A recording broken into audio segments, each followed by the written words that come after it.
আপনি কি মিউচুয়াল ফান্ডে বিনিয়োগ শুরু করতে চাইছেন? তাহলে আজকের এই ভিডিওটি থেকে খুব সহজভাবে মিউচুয়াল ফান্ড সম্পর্কে A to Z জানতে পারবেন। এই ভিডিওতে আমরা মোট 5টি পয়েন্টে মিউচুয়াল ফান্ডের যে বেসিক কনসেপ্ট তা আমরা স্টেপ বাই স্টেপ ব্যাখ্যা করব। 1 নম্বর পয়েন্টে আমরা আলোচনা করব মিউচুয়াল ফান্ড কি। 2 নম্বর পয়েন্টে আমরা আলোচনা করব আপনি মিউচুয়াল ফান্ডে বিনিয়োগ কিভাবে শুরু করবেন। 3 নম্বর পয়েন্টে আমরা আলোচনা করব আপনি কত টাকা থেকে মিউচুয়াল ফান্ডে বিনিয়োগ শুরু করবেন। 4 নম্বর পয়েন্টে আমরা আলোচনা করব মিউচুয়াল ফান্ড থেকে রিটার্ন কত আসবে এবং সর্বশেষ 5 নম্বর পয়েন্টে আমরা আলোচনা করব মিউচুয়াল ফান্ডে রিস্ক কতটা থাকে। 1 নম্বর পয়েন্ট, মিউচুয়াল ফান্ড কি?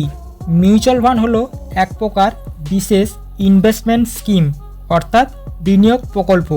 মিউচুয়াল যার কথার অর্থ হলো পরস্পর বা একত্রিত, আর ফান্ড কথাটির অর্থ হলো ভান্ডার বা তহবিল, যা প্রচুর মানুষের একত্রিত ভান্ডার নিয়ে গড়ে ওঠে মিউচুয়াল ফান্ড, যেখানে share market, gold, government bond ইত্যাদি অ্যাসেট সেক্টরকে মিশ্রিত করে কতগুলি ফান্ড তৈরি করা হয়। ব্যাপারটা কি? ব্যাপারটা হলো, ধরা যাক আপনার কাছে 1000 টাকা আছে। আপনি চাইছেন যে একসঙ্গে অনেকগুলি কোম্পানির শেয়ারে বিনিয়োগ করতে, কিন্তু আপনি দেখছেন যে আপনার পছন্দের একটি শেয়ারের দাম 1500 টাকা, 2000 টাকা, 2500 টাকা, এরকম বিভিন্ন শেয়ারের দাম রয়েছে। তাহলে আপনি ওই সমস্ত কোম্পানির শেয়ারে বিনিয়োগ করবেন কিভাবে? আর এই রকম অনেক বিনিয়োগকারীরা আছেন যাদের কাছে ওই রকম একসঙ্গে অনেকগুলি কোম্পানির শেয়ারে বিনিয়োগ করার মতো সামর্থ্য নেই। আর এই সমস্যা সমাধানের জন্য এগিয়ে আসে কিছু AMC কোম্পানি। এবার এই AMC কোম্পানি কি? AMC কোম্পানি হলো অ্যাসেট ম্যানেজমেন্ট কোম্পানি, আর এই asset management company mutual fund launch করে থাকে। অর্থাৎ এই AMC কোম্পানির প্রোডাক্ট হচ্ছে মিউচুয়াল ফান্ড, আর এই মিউচুয়াল ফান্ড AMC কোম্পানি দ্বারা পরিচালিত হয়। একটি অ্যাসেট ম্যানেজমেন্ট কোম্পানির আন্ডারে অনেক মিউচুয়াল ফান্ড রয়েছে। ভারতে কিছু পপুলার অ্যাসেট ম্যানেজমেন্ট কোম্পানির নাম হলো যেমন SBI mutual fund, ICICI Prudential, HDFC bank, Nippon life India, Kotak Mahindra, UTI, Axis ইত্যাদি। আরও অনেক অ্যাসেট ম্যানেজমেন্ট কোম্পানি রয়েছে, আর এই সমস্ত অ্যাসেট ম্যানেজমেন্ট কোম্পানির মিউচুয়াল ফান্ডগুলি সেবি দ্বারা নিয়ন্ত্রিত করা হয়ে থাকে, যার পুরো অর্থ হলো securities and exchange board of India দ্বারা পরিচালিত করা হয়ে থাকে।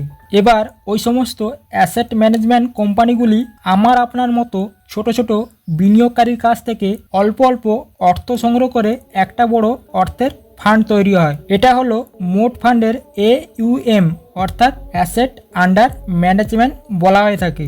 এবার ওই অ্যাসেট ম্যানেজমেন্ট কোম্পানি আমাদের যে মোট ফান্ডের টাকাটা দিয়ে যে কয়টি কোম্পানির শেয়ার কেনা যায় সেই কয়টি শেয়ারে বিনিয়োগ করে দেয়। এবার ওই অ্যাসেট ম্যানেজমেন্ট কোম্পানি যে কয়টি শেয়ার কিনেছিল তা ইউনিট হিসাবে প্রত্যেক বিনিয়োগকারীর মধ্যে সমান ভাগে ভাগ করে দেয়, যা আমরা মিউচুয়াল ফান্ডে আমাদের NAV-তে দেখতে পাই, যার অর্থ হলো নেট অ্যাসেট ভ্যালু। আর ওই সমস্ত অ্যাসেট ম্যানেজমেন্ট কোম্পানির প্রফেশনাল টিমের দ্বারা মিউচুয়াল ফান্ডে আমাদের বিনিয়োগ করা অর্থের ফান্ড ম্যানেজ করে থাকে, যাকে আমরা ফান্ড ম্যানেজার বলে থাকি।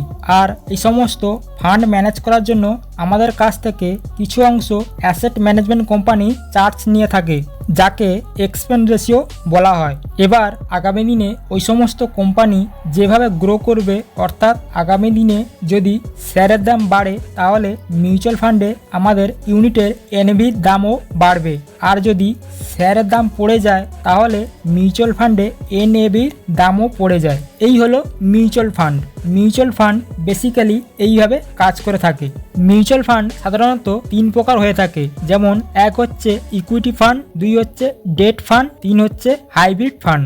ইকুইটি ফান্ড বলতে যে সমস্ত মিউচুয়াল ফান্ড সরাসরি শেয়ার মার্কেটে ইনভেস্ট করে সেই সমস্ত ফান্ডকে ইকুইটি ফান্ড বলা হয়, যেমন large cap fund, mid cap fund, small cap fund, flexi cap fund, index fund ইত্যাদি। এখানে এই সমস্ত ফান্ড হচ্ছে অ্যাক্টিভ ফান্ড আর ইন্ডেক্স ফান্ড হচ্ছে প্যাসিভ ফান্ড। অ্যাক্টিভ ফান্ড বলতে যে সমস্ত mutual fund manager actively fund manage করে সেই সমস্ত মিউচুয়াল ফান্ডকে অ্যাক্টিভ মিউচুয়াল ফান্ড বলা হয়। আর প্যাসিভ ফান্ড বলতে যে সমস্ত মিউচুয়াল ফান্ড ম্যানেজার ছাড়া আপনার ফান্ড প্যাসিভলি ফান্ড ম্যানেজ হয় সেই সমস্ত ফান্ডকে প্যাসিভ ফান্ড বলা হয়। যেমন Nifty 50 index fund. Date fund কি? ডেট ফান্ড হলো এক ধরনের মিউচুয়াল ফান্ড যা মূলত বিভিন্ন ধরনের বন্ড, গভর্নমেন্ট সিকিউরিটিজ এবং অন্যান্য ঋণভিত্তিক উপকরণগুলিতে বিনিয়োগ করে। ডেট ফান্ডগুলি সাধারণত ইকুইটি ফান্ডের তুলনায় কম ঝুঁকিপূর্ণ হয় এবং একটা স্থিতিশীল আয় প্রদান করে থাকে। যেমন liquid debt fund, corporate debt securities, corporate and government bonds ইত্যাদি। হাইব্রিড ফান্ড কি? হাইব্রিড ফান্ড সাধারণত ইকুইটি এবং ডেট ফান্ড মিশ্রিত করে একাধিক অ্যাসেট সেক্টরে বিনিয়োগ করে থাকে। যেমন equity and debt, equity and gold, equity and bond ইত্যাদি। এবার আমরা 2 নম্বর পয়েন্টে আলোচনা করব আপনি মিউচুয়াল ফান্ডে বিনিয়োগ কিভাবে শুরু করবেন। 1 নম্বর হচ্ছে আপনি ডাইরেক্ট প্ল্যানে বিনিয়োগ করতে পারেন। যেমন মিউচুয়াল ফান্ডে এএমসি কোম্পানির ওয়েবসাইটে সরাসরি বিনিয়োগ করতে পারেন। এছাড়া সেবি রেজিস্টার অ্যাপসের মাধ্যমে বিনিয়োগ শুরু করতে পারেন। 2 নম্বর হচ্ছে আপনি রেগুলার প্ল্যানের মাধ্যমে বিনিয়োগ শুরু করতে পারেন, যেমন ব্যাংক অথবা এজেন্টের মারফতে। এতে আপনার খরচটা একটু বেশি হয়, অর্থাৎ এখানে এক্সপেন্স রেশিও একটু বেশি থাকে, তাই রিটার্ন একটু কম আসে। আর যদি আপনি ডাইরেক্ট প্ল্যানে বিনিয়োগ করেন তাহলে এখানে এক্সপেন্স রেশিও অনেক কম থাকে, ফলে রিটার্ন একটু বেশি আসে।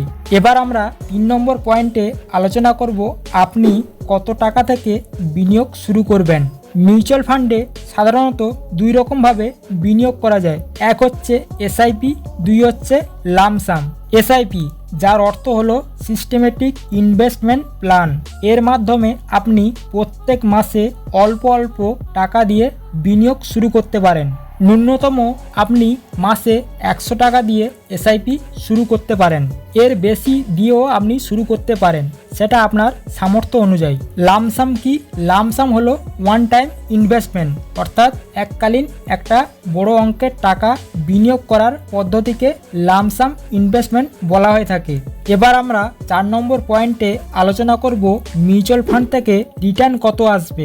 মিউচুয়াল ফান্ড যেহেতু মার্কেট রিলেটেড, সেই কারণে এখানে রিটার্ন নিশ্চিত নয়। অর্থাৎ আমি যদি ইন্ডেক্স ফান্ডের কথা বলি তাহলে ইন্ডেক্স ফান্ড লং টার্মে 5 থেকে 10 বছর বা তার বেশি সময় ধরে বিনিয়োগ থাকলে গড় এভারেজ 12% থেকে 15% রিটার্ন দিয়ে থাকে। এবার আমরা সর্বশেষ 5 নম্বর পয়েন্টে আলোচনা করব মিউচুয়াল ফান্ডে রিস্ক কতটা থাকে। যেহেতু ইকুইটি ফান্ডগুলি সরাসরি শেয়ার মার্কেটে বিনিয়োগ করে, সেই কারণে মার্কেটের ওঠানামার ফলে আপনার ইউনিটের এনএভির মূল্য কমে বা বেড়ে যেতে পারে। মার্কেটের পরিস্থিতির ওপর ভিত্তি করে এবং আপনার রিস্ক নেওয়ার ক্যাপাবিলিটি এবং ফান্ড সিলেক্ট করার ওপর নির্ভর করে। আপনি যদি হাই রিস্ক নিয়ে হাই রিটার্ন পেতে চান তাহলে আপনি ইকুইটি ফান্ডে বিনিয়োগ করতে পারেন, এবং আপনি যদি কম রিস্ক নিয়ে একটা স্থিতিশীল রিটার্ন পেতে চান তাহলে আপনি ডেট ফান্ডে বিনিয়োগ করতে পারেন, এবং আপনি যদি একটা মিডিয়াম রিস্ক নিয়ে কিছুটা ইকুইটি এবং কিছুটা ডেট উভয় মিশ্রিত থাকবে তাহলে আপনি হাইব্রিড ফান্ডে বিনিয়োগ করতে পারেন। এবার এই মিউচুয়াল ফান্ডে রিস্ক কমানোর উপায় সম্পর্কে আলোচনা করা যাক। প্রথমত আপনি বিভিন্ন সেক্টরে বা ফান্ডের ডাইভার্সিফিকেশন করে রাখুন, যেমন ইকুইটি ফান্ড, ডেট ফান্ড এবং হাইব্রিড ফান্ডে। দ্বিতীয়ত আপনি লং টার্মের জন্য বিনিয়োগ করুন, অর্থাৎ 5 থেকে 10 বছর বা তার বেশি সময় ধরে বিনিয়োগ থাকুন, ফলে মার্কেটে যে ওঠানামার যে রিস্ক তা এভারেজ হয়ে যায় এবং কম্পাউন্ডিং ইন্টারেস্টের সুবিধা পাওয়া যায়। তৃতীয়ত আপনি একসঙ্গে বড় অঙ্কের টাকা একসঙ্গে বিনিয়োগ না করে অল্প অল্প এসআইপির মাধ্যমে বিনিয়োগ করলে রিস্ক অনেকটাই কমে যায়। এই হলো মিউচুয়াল ফান্ডের basic A to Z concept, যা এই ভিডিওতে বিস্তারিত একটা ব্যাখ্যা করার চেষ্টা করেছি। এই ভিডিওটি কোনো রিকমেন্ডেশনের ভিডিও নয়, শুধুমাত্র এডুকেশনাল পারপাসের জন্য তৈরি করা। তাই মিউচুয়াল ফান্ডে বিনিয়োগ করার আগে অবশ্যই আপনার কোনো ফাইন্যান্সিয়াল অ্যাডভাইসরের পরামর্শ নিয়ে তারপর বিনিয়োগ করবেন। আজকের ভিডিওটি এই পর্যন্ত। ভিডিওটি যদি আপনাদের কাছে কিছুটা হেল্পফুল মনে হয়ে থাকে তাহলে ভিডিওটিতে একটি লাইক দিয়ে চ্যানেলটি সাবস্ক্রাইব করে রাখবেন পরবর্তী ভিডিও পাওয়ার জন্য। ধন্যবাদ।